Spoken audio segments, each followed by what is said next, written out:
Hello, everybody. Welcome back to another episode of the 1% Frequency podcast. And I am so excited to sit down today with another woman who's incredibly spicy in her opinions, and we're going to deliver to you guys the most incredible episode. So, Alison is a psychic business coach and marketing expert who found her way to business coaching after a spiritual awakening propelled her out of her six-figure 9-to-5 and into entrepreneurship, first as a life coach and later as a business coach. Now she helps free-thinking fempreneurs build cult-worthy brands that fulfill their divine assignments and sell everything they drop. Alison, welcome on the podcast. Thank you. I'm so excited to be here and just see what our conversation unfolds. Yeah, like this is the first time we're actually talking. So for everybody here, and the reason why we connected is because Alison, like me, has very controversial opinions for, the masses. We both are conspiracy theorists. We have, we very much don't like how the Matrix is programming people, and what has happened with the recent release of the files, I think, has made that like maybe more obvious than ever. A lot of us had a lot of questions during COVID, which at the time we were not encouraged to be asking those questions. But I think now it's almost undeniable to say that, shit's fucking weird, the end. So when I saw your content, I was like, oh my God, it's another one.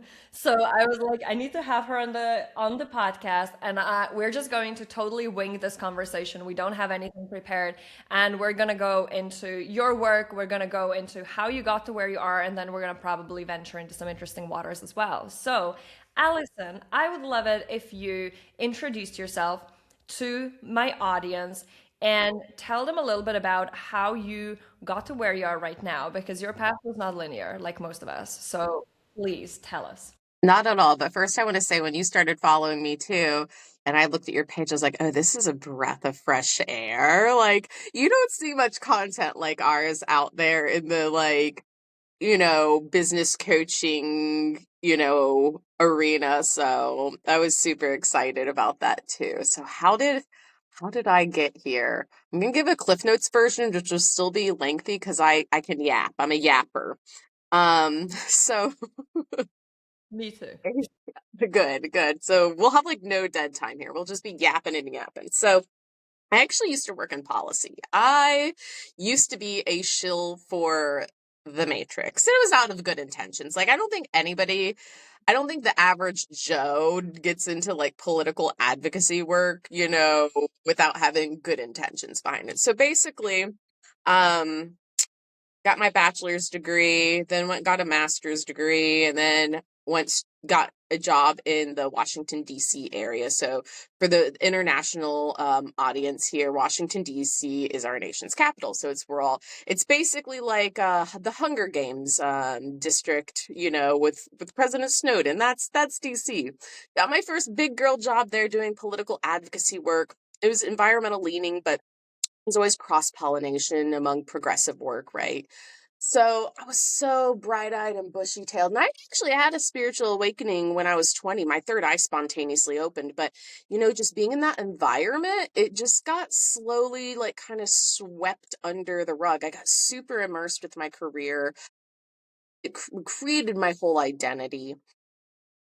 And then 2020 happened. Okay. With the pandemic that was rolling out, I really just started to like question things, and I happened to become friends with this woman during my spiritual life coaching training, which a lot of stuff was unfolding at once. I knew I wanted to be an entrepreneur. I didn't know what that was going to look like, so I was doing a spiritual life coaching training, and I met this woman. We're friends still to this day, and she would post stuff on her social media that was like, anti-Trump. And I'd be like, okay, cool. Cause I was, a liberal, but then she'd also post stuff that was like anti, uh, liberal politics. And I was like, oh, that's interesting. And then she would just like question all the narratives. She questioned climate change. She would question everything. And it triggered me, right? Like it triggered me because it was pushing against my own programming. But I think she was part of the catalyst. But thank God I like sat with it and was curious about it, right? That's a problem so many people have nowadays. They see something that doesn't meet to their narrative and they start attacking someone rather than receiving it. So I received it. Long story short, I have this big ass ego death, and I'm like, I can't do political activism anymore. I can't do this shit. Like, I'm just perpetuating the problem. So I saved some money and I quit my 6-figure job that I started off super fucking poor, but worked up my way up to being a director over 10 years, and went all in on entrepreneurship, first as a life coach. And then I found out I had an entrepreneurial mind. So it naturally segued into business coaching. And then even as a business coach, I realized, you know what? I'm not bringing in, why am I living in a matrix in my own business? And so I started bringing a bit more of my free thinking pizzazz into my brand and officially became the brand witch. And then here I am. So told you I'm a yapper. I was just yapping. That was great. I don't think I've ever managed to introduce myself in a shorter amount of time. Okay. I want to ask you when you were in DC, because I'm okay, like we can talk business all day long, but like I'm selfishly going to ask questions that interest Yeah, me. We're going to we get can to just talk business. whatever. Exactly. I want to know because for me as well, I had my spiritual awakening when I was 22. So that was in 2018.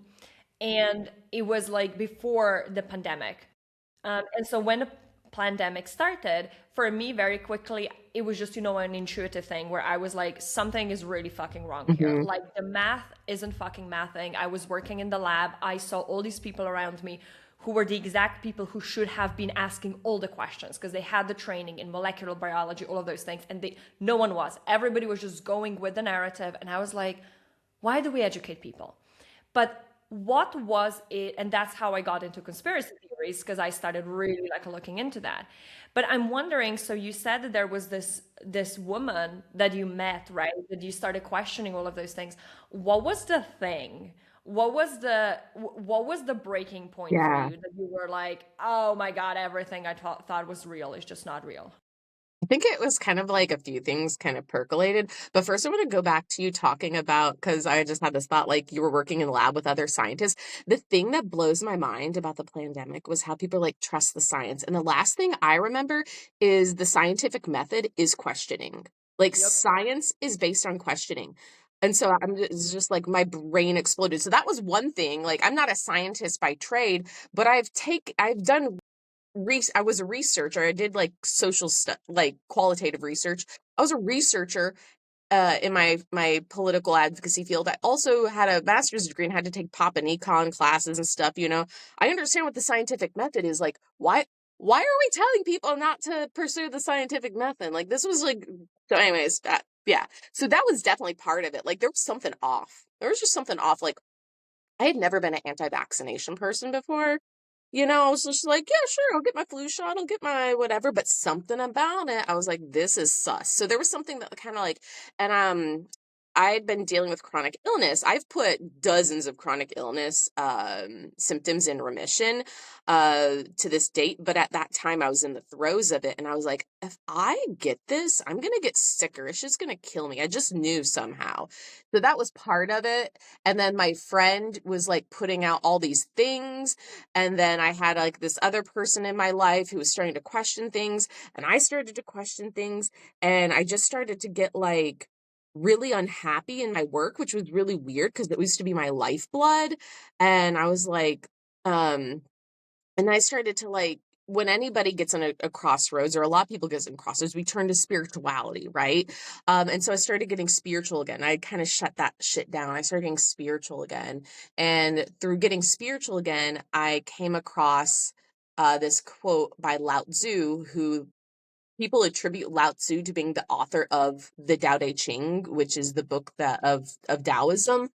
And this quote, I'm going to butcher it because I don't have it memorized verbatim.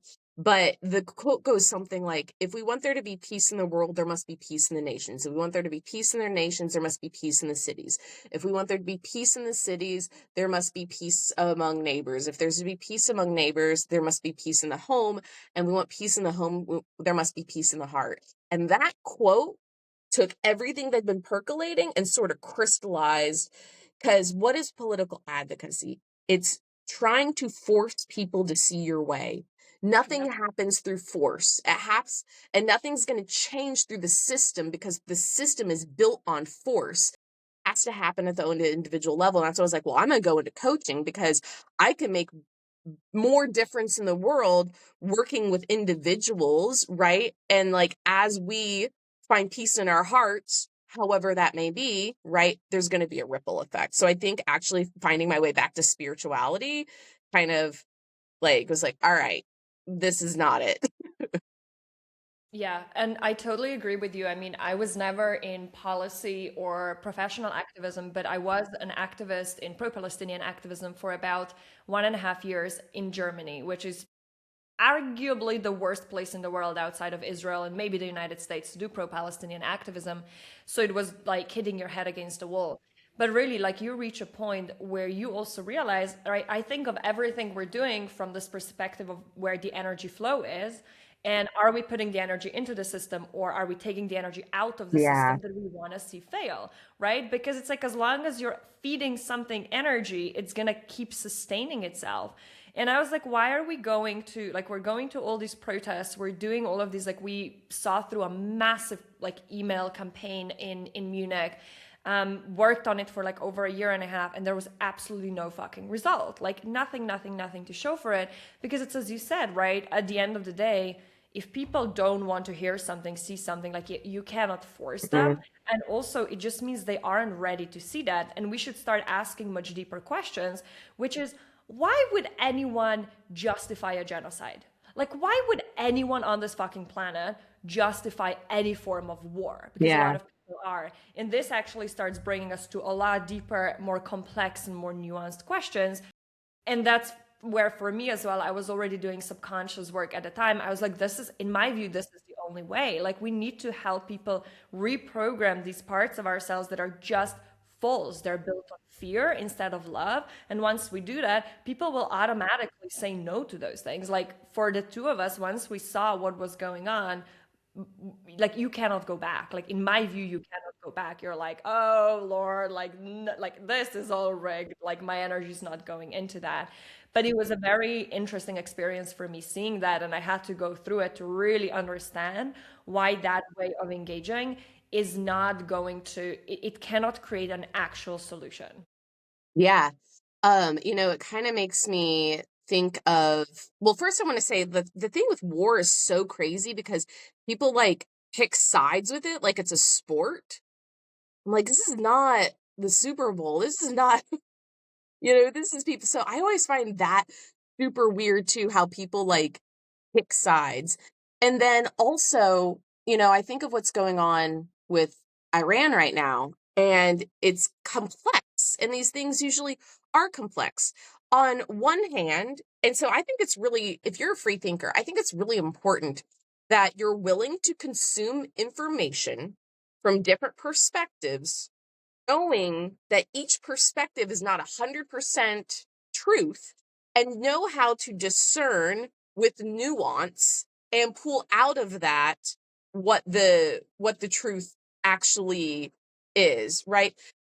The right wing sometimes has valid points and the left wing sometimes has valid points. And they both have lots of propaganda, right? And so, because they're two birds of the same feather working for the same puppet masters. And so we look at what's happening in Iran right now. The right is blindly celebrating this. And, because when you align with a leader, you blindly follow a leader. But I've also seen many of them celebrating the freedom of Iranian women who have been living under a repressed regime. And I'm for that. Like, I'm happy for these women. I have an Iranian person in my life right now who, their family is very happy and celebratory. And you have to be able to see that. But you also, then they're also poking at liberals saying, I thought you supported women's rights. If you did, you would be celebrating this and not protesting it, where it's much more nuanced. And then the left is protesting against the war machine, but they're also protesting because they're inherently against a leader and they'll protest anything that one leader does. And then do we really think at the same time the airstrikes that have been done are out of the benevolence of freeing the Iranian people? Right. Probably not. I Probably mean, not. come on. Like, this is the most insane thing in the world that anyone can say, yeah, we are bombing someone because we want what's best for the people. Hmm. Like, I mean, the level of cognitive dissonance people need to exist with to even consider that, yet it is our reality, which I think for me, this is the most interesting question. Like, how did we get to a point where you can legitimately make that argument and people are like, yes, that 100% makes sense. Like it's 100% worth it. But I think it's what you said as well. I come from a country, right, where we don't have a two-party system. Like we have, multiple parties that go into the government. Now, the actual execution of everything and, what's going on actually ends up resembling what you guys have in the US a lot more than it should. You still have two massive poles, right? But my ex is American, and we talked a lot of the time about how it's exactly like the elections and everything in the United States. It's like sports. It's really It like you is. have your team and It's creepy. you're going to vote for them no matter what they do. It doesn't even matter like what's really happening. Most people are decided this is who they're voting for. And then there is so much division created on things that are a lot of the time not even that important, right? And it's the whole like premise of like let's divide people alongside what I call it like false divisions, right? Because there is an actual like we live in a world of duality. Like there is darkness, there is light. We should all be very fucking discerning not to go into darkness. But what we are presented with as this like division and dichotomy is false divisions. Like we make people clash on things that don't even matter. Like people that agree on 99% of things, we They do. manage to somehow make them kill each other over the 1% of things that we could reach a compromise on, like 100% of the time, if there was actual interest to Yeah. do that. And I mean, this, like, it's all intentional because if they, and when I say they, I'm referring to either like the matrix or the shadow government, those are words I use interchangeably here. Yeah. If they can pit us against each other, then they can keep our vibration low. They can keep our consciousness dull. They can keep us literally being slaves to their agenda, right? Like they're not stupid. They understand how the subconscious mind works. I know you're a neuroscientist, right? Like, so you could probably speak to that even better than me, but like they're not stupid. They know how the subconscious mind works. They know how to utilize movies and TV and social media and what is the word term I'm looking for? Identity politics and things like they know how to use all of that to pit people against each other, and they're just like fucking Smithers in The Simpsons, just sitting there tapping their fingers looking down. And if we can extract ourselves from the system, and well, that's the thing that they don't want, right? If we extract ourselves from the system and start, making the world a better place without trying to get our abuser to like try to fix things for us, because it's true. I have had conversations with people at extremely different ends of the political system, and I'm like, they want the same exact thing in the world. Yeah. They want the Yeah. same exact thing. And the Matrix is so intelligent how they pit people against each other. But I also think like, and this is why I do the work I do. I really think that like our brands and our businesses have a real opportunity to help make that change outside of the system, because people who are awakened entrepreneurs have left cushy jobs and comfortable careers to go out on the limb and do something very risky. We do, and if you're going to do something like that, it's a part of your soul contract, like you came here to make the world a better place. And I really do think there's that is I think there's many solutions, but I do think that's one of the solutions to this reliance on the system. 100%. Like I totally agree with you. And I think this is one of like I think similarly to you, there are many things I could say about our industry that are not positive. There's Yeah. obviously a lot of shadow stuff going on like everywhere else.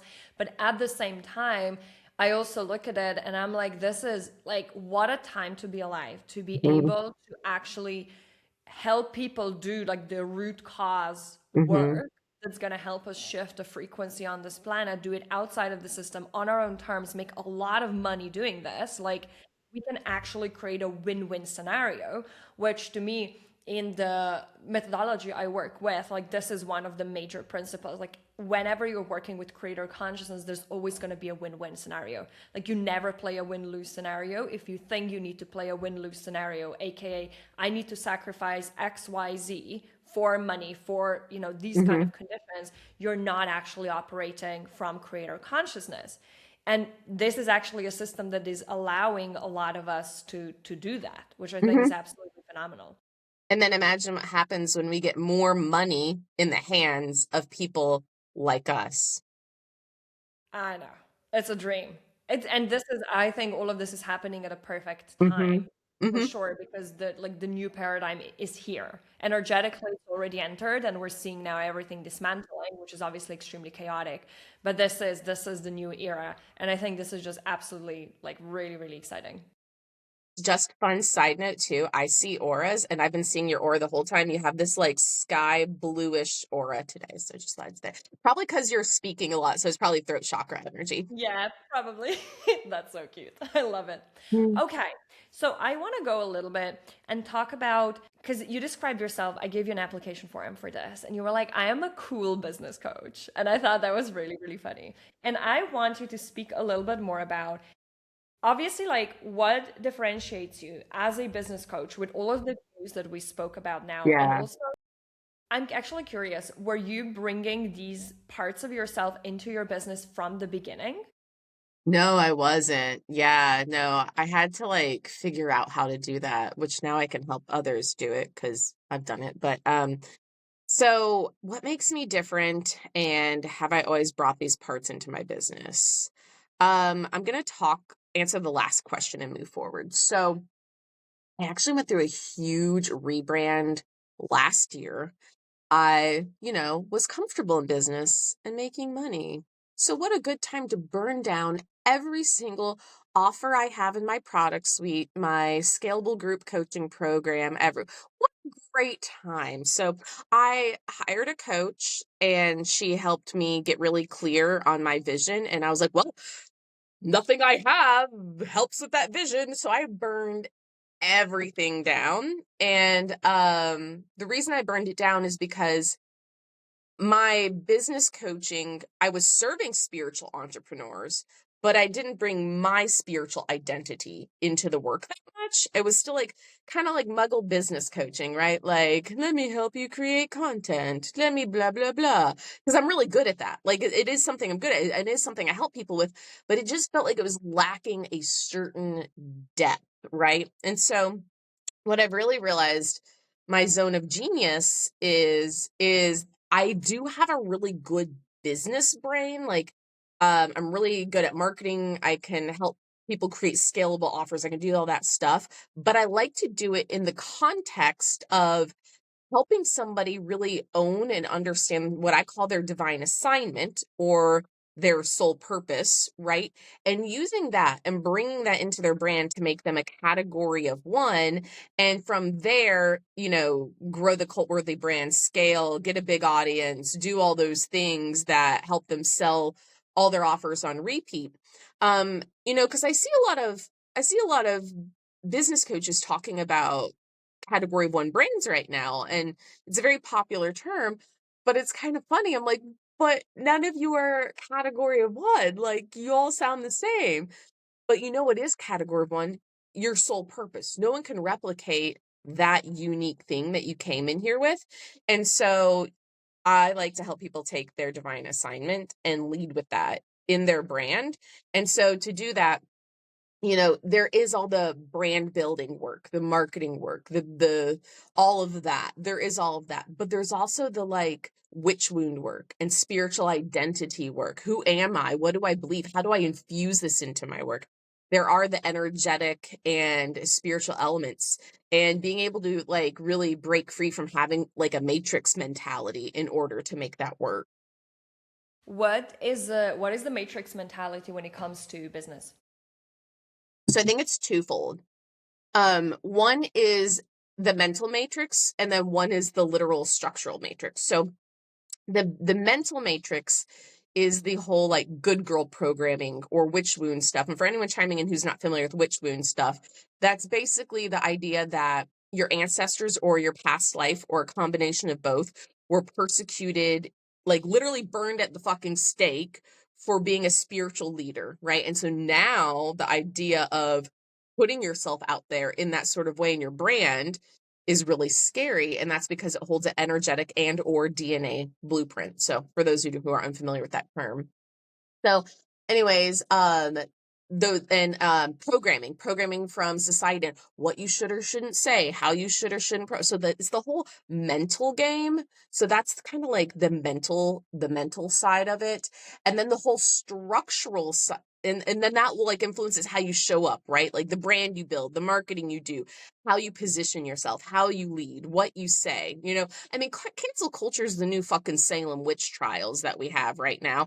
And that, I like to see cancel culture as a great marketing tool for myself personally. But if you haven't come to a level of comfort with that, then that's going to also make it really hard to grow your brand because you're stuck in that mental matrix. So there's that part. And then the other part is the actual structural matrix. And I actually been putting up a little bit of content out and marketing out around this lately.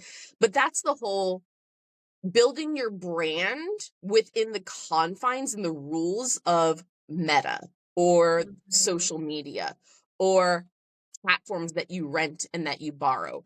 Because all those nefarious people that we've been talking about without naming names, they're also a part of the system that monitors social media.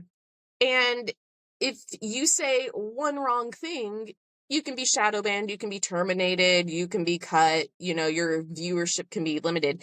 And if you are only relying on social media for your brand growth, then you're going to be watering yourself down. Because if you say the wrong thing, you might lose your entire audience. You might not get any more leads. You might not get any more sales, right? So they impose this matrix on, it seems like this great thing. Oh, we have social media. We have a free place to build our business if you do it our way, if you follow our rules, right? And so is it that great? Now, listen, I use it. I'm not trying to say I don't, but it's not the only place I build my brand. I'm in a bundle right now. I actually saw that you were in it too.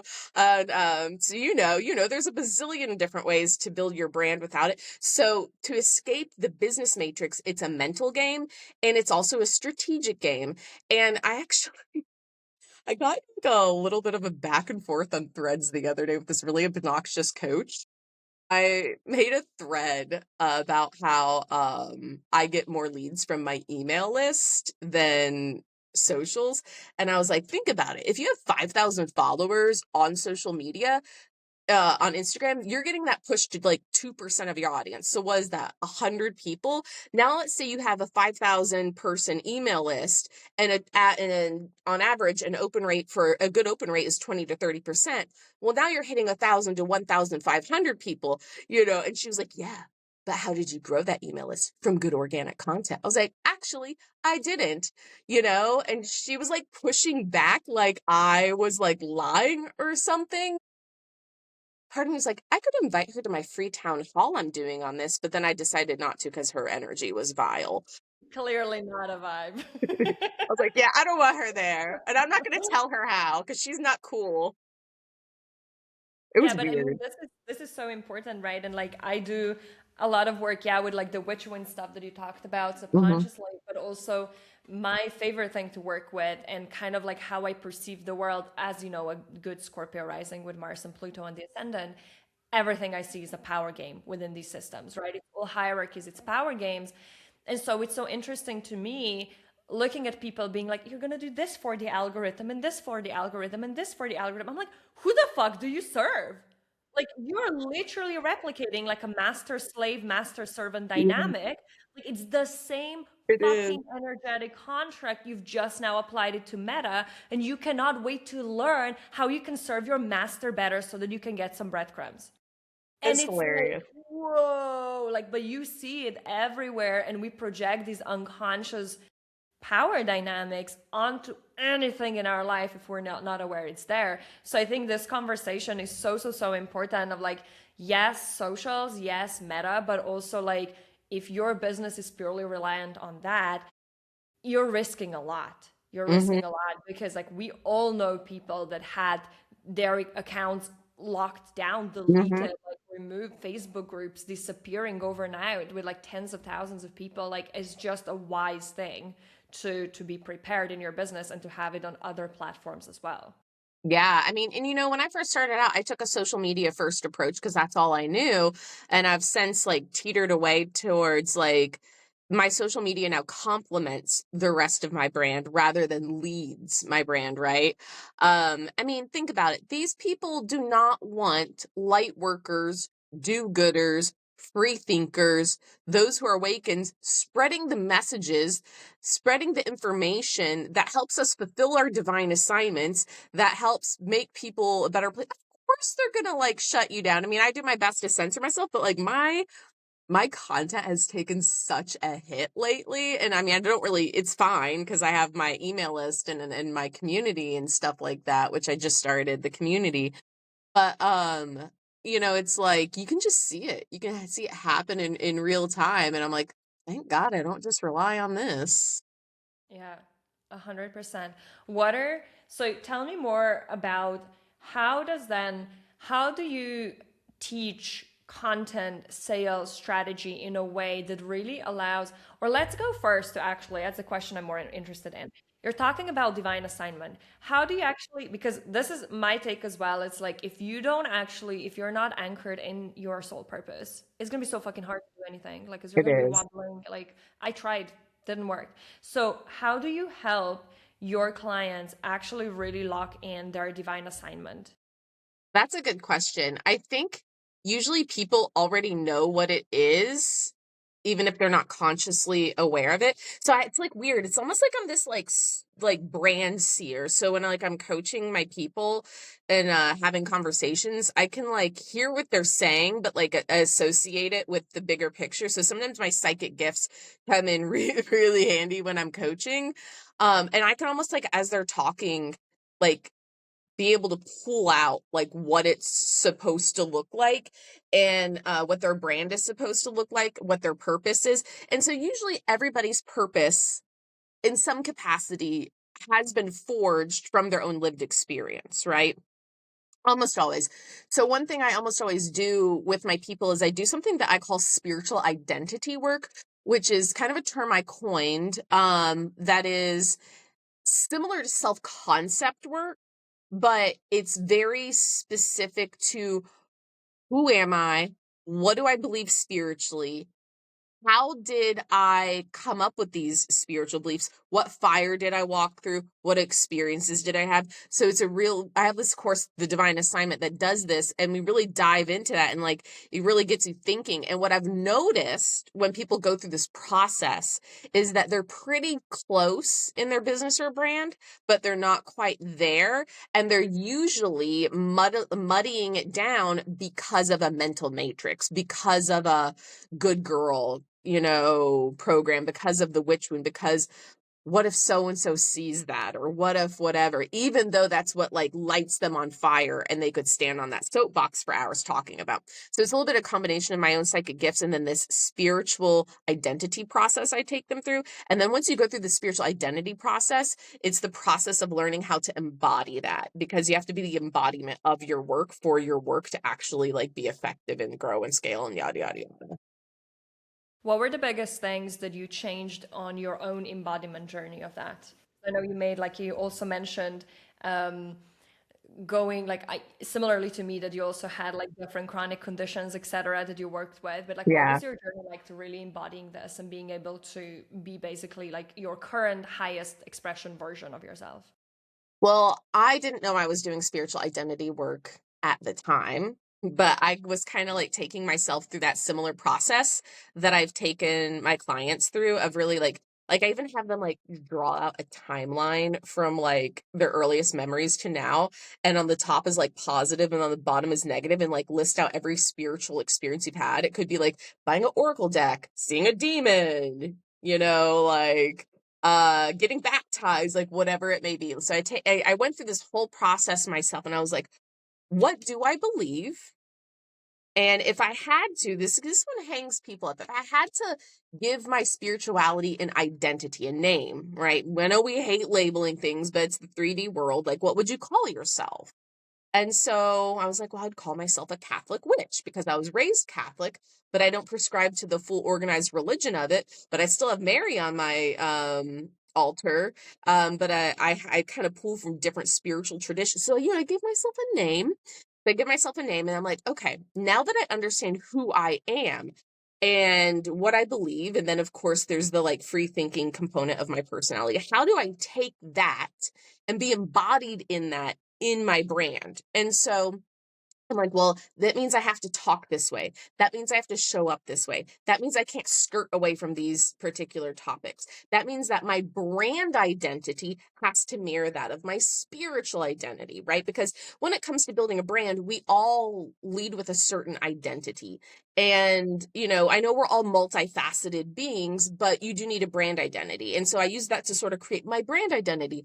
The brand witch. I actually used to call myself something slightly different, but I decided to switch to the brand witch because it was more on brand with marketing stuff. And so I'm actually a couple months away from having that officially trademarked. But so it was a little bit of that was the process of excavating like okay, so let's really sit down, Allison. Let's really sit down. Who am I? What is what's my spiritual identity? Am I embodying that? What's my purpose? I know my purpose is to help consciousness expansion. Well, are you doing that in your work? Are you and really like taking that on and infusing that in my brand identity, infusing that into every layer of my business. I love that. What was maybe the most difficult part of bringing this more spicy identity, free thinking identity out into the world? Like, did you experience backlash? Was it challenging to embody that? How was the process for you? Because I think this is what ultimately makes or breaks a person in business. Like, can they fully embody and express their authentic self? This is why we're here. But normally that comes with a lot of fear and potentially with backlash, especially if you're talking about things that are not mainstream. How was that process for you? I think this was a progressive process. So I still live in the Washington, D.C. area. We're kind of bound to the area because of my husband's job. But we do plan on moving hopefully next year. And then he'll just have a different commute. So manifesting that, y'all. But anyways, so I'm still in the area, which means that a lot of the acquaintances that I know in real life are pretty wrapped up in politics and political advocacy because anyone and everyone who lives in this area either works for the government, is a political activist, some kind of nonprofit that does policy. Like there's some kind of tie. So there's a few who aren't, but most. And so my biggest fear in coming out of the spiritual closet as a free thinker in my work was really getting canceled by the people I know in real life, right? And so I did what I like to call exposure work. What is exposure work? So that is where um I'll backtrack and say like some therapists do something called exposure therapy, right? And that's where like you take someone and you expose them to their triggers, and then you probably know about this because of your work too, and then they see that that particular thing they're exposed to wasn't as cataclysmic as they thought it would be. Neuro pathways start to change. So I started getting a little edgier, a little edgier, and a little edgier in my work, and I would let there be trolls, and I would let there be backlash, and I would let there be whatever, and nothing bad ever happened because guess what? You can block a troll or you can Yeah. let it stay there for engagement, right?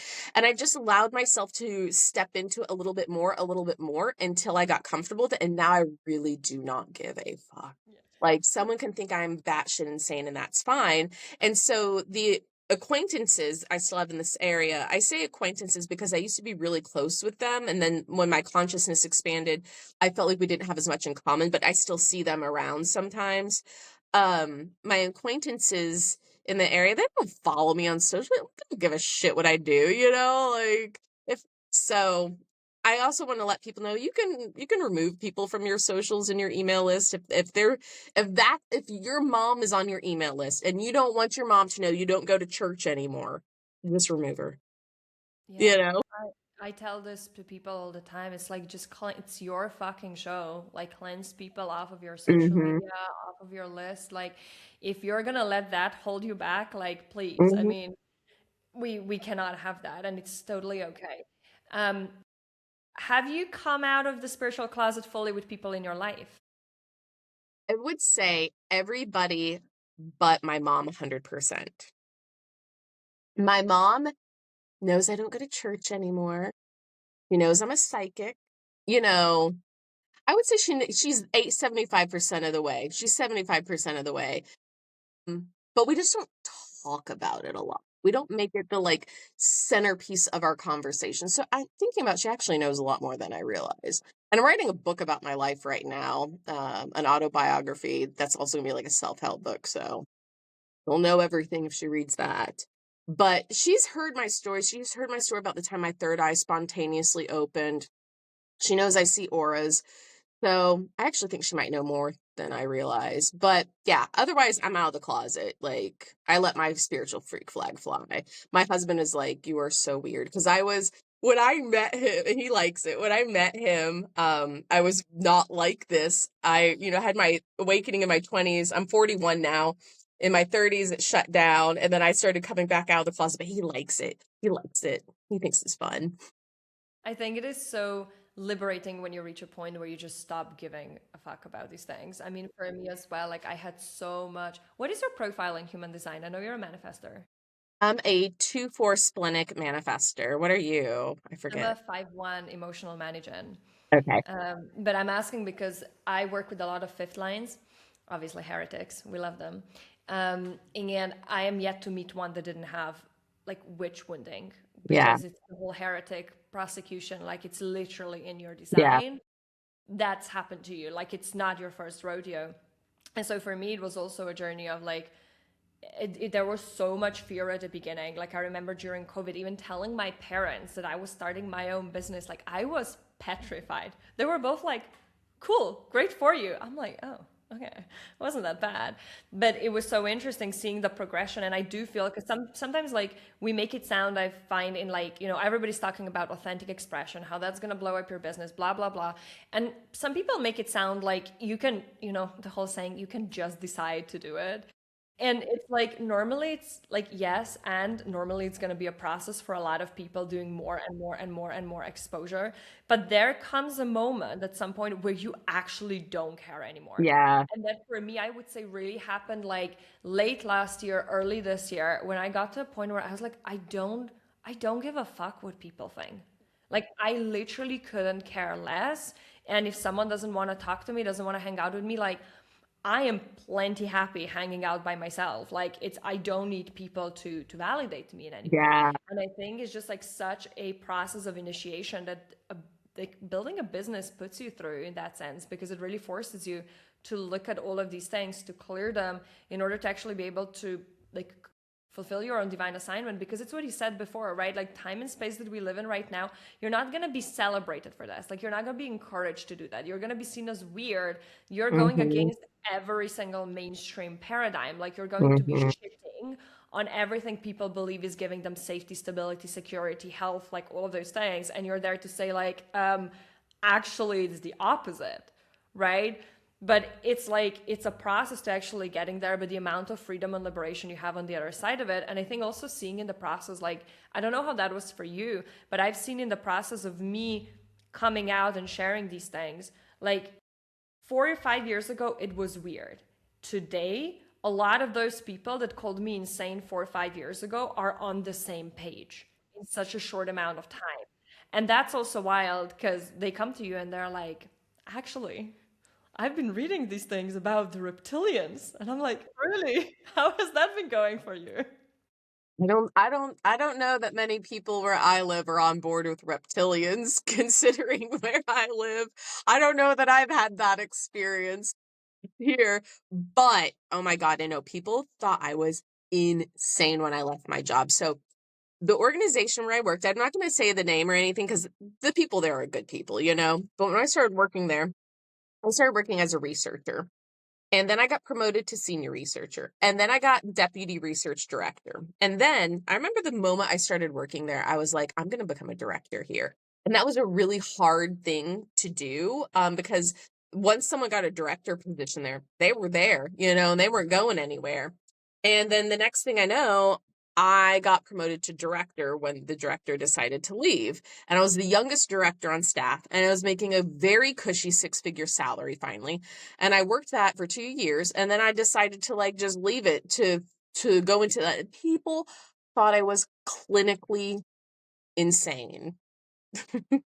Maybe I was. I don't know. I imagine. I mean, I can see this, right? Like from my previous, the way I looked at things as well, like I would have thought that too, Mm-hmm. especially if you gave them the actual reasons. Mm-hmm. But I mean, it's just like, it is so interesting, right? Because it's like, once I feel like you get to see, smell, taste the actual truth at some point, Mm-hmm. like there is just nothing that can. I'm sure there are people who do it, but I think it's very, very, very hard to go back to the matrix Oh and God. actually like be satisfied with that. Like I cannot imagine in the slightest. Like I could not. I could never go back to like a lab job. I could never go to like to an office job. I could do outside things. I could do a lot of other jobs that are not like, within the most kind of constricted Yeah. matrixy thing. But anything bureaucracy, anything conventional science, anything pharma, anything like that. I said this like a million times. I'd rather clean the toilets than go back to anything like that. I have to go homeless before Yeah. I do. Yeah. I think about this every day when I wake up without an alarm. And then, I do some work in the morning, and then I, go to a yoga class or go to the gym. Come back. I eat a delicious meal at home. I walk my dog. We walk, if it's nice out, we go for at least an hour walk. Come back, do some later afternoon work. Like it is so, I could never. Yeah. So then tell me, what is your vision for your business now going forward? Like and Mhm. specifically what I'm interested to hear from you. This is what it's like I start saying a question and then my brain's like, no, this is the question you actually want to ask. I'm like, okay. Mhm. In the context of what we're seeing right now, the trend, because there's a huge shift in consciousness, Mhm. where do you see yourself? What is your role in this? And what are your maybe predictions or insights on what we can expect in our industry and beyond with what is currently happening in the collective? That is such a good question. And I've actually pondered about what we're seeing in our industry right now. So I think our industry is going to have a bit of and when I say industry, I mean virtual personal development is kind of what I'm referring to. I think there's a split going on right now. Um, it just like the New Earth split, right? I think there's a split going on right now. And there's also a mass exodus. There's a mass exodus of people leaving the industry because unfortunately they were sold on quick, easy, overnight 10K in 10 months, whatever kind of stuff like that. And when when during 2020 and 2023, when there was the whole like boom in the online industry, people were able to just like kind of post and make clients because we were living in this pandemic where there was a lot of fear and people were craving connection. And so they were diving into virtual stuff to really have that connection. But unfortunately, there were some bad apples who sold pipe dreams and did unethical marketing, and they weren't really in it to change lives. They're in it for quick cash. And so then people come in, I mean, I do think making bad at investments is like a part of the entrepreneurial rite of passage, but 100%. uh, I do think that some people still took this to the extreme, of course. And so now we have those people who like were sold quick, easy money, and that's why they did it rather than doing it because of the higher calling. They're trickling out. The people who did not become service-based entrepreneurs for a higher calling, they're leaving. They're exiting. They're trickling out, right? Because you've really got to have like bigger drive to keep you. Like, I just talked about all the lovely things, right? I just talked about sleeping in and doing this and doing that. But at the same time, you also have to be able to grapple with uncertainty, be okay with flopped launches and not take it. Like, there's just so many layers, and not everybody has that capacity. So, but what keeps you able to hang in there is if you're doing it for your higher purpose. So I think people who don't have a higher purpose and who did not reach the success they wanted, they're going back to the 9 to 5s. They're going back to work for someone else. Now we have two different people remaining. We have the muggles in the industry who build superficial brands and are probably doing decently well. I think they'll either stick around or their sales are going to get a hit and they'll say it isn't worth it. And then I think the other split is the mission-driven entrepreneurs like you and I. And I think that we're going to see more mission-driven entrepreneurs really starting to take over the space. I think that we're going to see a lot more collaboration. It's the new Earth way. I think it's going to be less competition, more collaboration in helping people to grow. I think for myself personally, to answer that part of the question, I really see myself, and I hate saying it this way because I don't want to position myself in a way that sounds egotistic, but I really see myself becoming more of a spiritual thought leader as time evolves on. I'm writing a book. I've been writing it for a while. I'm not on a timeline with it. But I'm writing a book. I see myself on stage, TED Talks, Gaia interviews, and I'll still be a coach, but I'll probably scale back and just have like one main mastermind or something like that. So I really see that the direction of where I'm taking it for myself personally. And my whole role in this is consciousness expansion, right? And so I make sure that my book is on brand with my business, is on brand with where I see myself going in the future too. What are those things that you would speak about if you would speak about consciousness expansion? Because I love this because I see myself similarly moving forward as well. Like, and I know in the future we're having like TED Talks, speaking, Mm-hmm. books apparently, all of that stuff.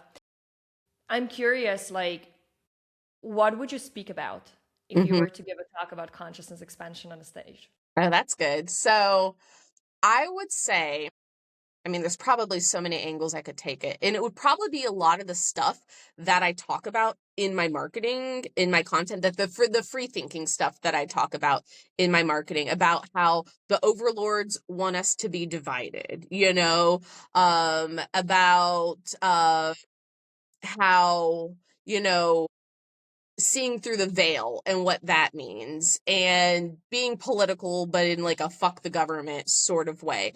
I think it would be a lot of what I talk about in terms of my conspiracy theory marketing, but on stage, right? I think people need to hear this. I don't know, are you familiar with David Icke? Yes. So I love David Icke. I think he's brilliant.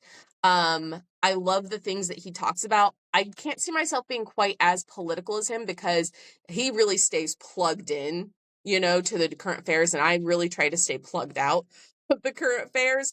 But I love a lot of his perspectives around like division. And that's what I really want my message to come home to, is like, to make the world a better place, we've got to unify instead of fight each other. And I really see that would probably be the backbone of whatever I got on stage to talk. If someone's like, hey, Alison, you get to go on stage tomorrow, that would be and talk about like consciousness expansion.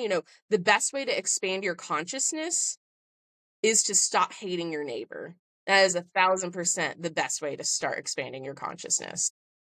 I absolutely love that. And I think it's the same for me as well. Like, I was just talking with my mentor yesterday about it. It's like, everything like in my signature offer, right, which is subconscious reprogramming. I just said to her, I was like, I recorded the whole curriculum because I never fucking want to teach that. Like, I don't fucking care about teaching that. I want to have the best conversations in my spaces about these things exactly because I think people are severely lacking spaces. I know for me, when I was undergoing, my second spiritual awakening during the Gaza genocide, where I was processing all my ancestral trauma, war, famine, like poverty, 3 generations back, I couldn't bring those conversations anywhere. I couldn't bring like everything was kind of like delulu, we're just talking about big cash months. And I was like, I am dying here. Like, what is Yeah. going on? So the last question before we wrap up that I really want to ask you is, with your perspectives, with Yeah. your way of thinking, how does the way you coach and mentor and the conversations you have in your spaces, how do they differ from maybe more of the muggle coaches, conventional coaches that I assume you've worked with plenty of them as well and you've seen many of those spaces? How does that differ in your world? Oh, that's a good question. So, first thing is, do I want my clients to make money? Yeah. Am I going to help them make money? Yeah. Are we talking about 10K months at nauseum? No, because, kind of like what you were talking about too, I saw that as well. And I really wanted to create spaces for women, you know, like take my Awakened Empire mastermind, for example. So that's like my signature scalable offer, right? And it's all about building a cult worthy brand that your audience is obsessed with. Like I have a group mastermind space chat that I'm not involved in, just relays. And that's for them to be able to talk about anything and everything just like this. Like I feel like women like us need a space for women like us. So my coaching is really a hybrid of traditional marketing, funnel building, scaling, right? Because I am a business coach, but also like digging into their good girl programming, digging into their witch wound, trying to make them be a heretic in their own work because that's what's going to explode their brand. Bringing in my psychic gifts and then also just having good conversations about like what's going on in the world as well too. So it's a little bit of all of that. But it's really, I think the most important thing, I suspect your spaces are like this as well too, is that they're heart centered. You know what I mean? They're heart centered and they're not just um very dull, I guess. Dull and focused on just like, now put this into your funnel. Yeah. Yeah. Alison, thank you so much. Please tell us two more things. First off, where can people find you? And tell us a little bit more about what kind of person is your work for so that the right person can be like, this is for me. Amazing. Let's go. Yeah, so they can find me on Instagram. The Brand Witch Coach is my handle, all one. They can also join my free community, Brand Witch Community, and that is for content that's too juicy for Meta, where the overlords might ban me.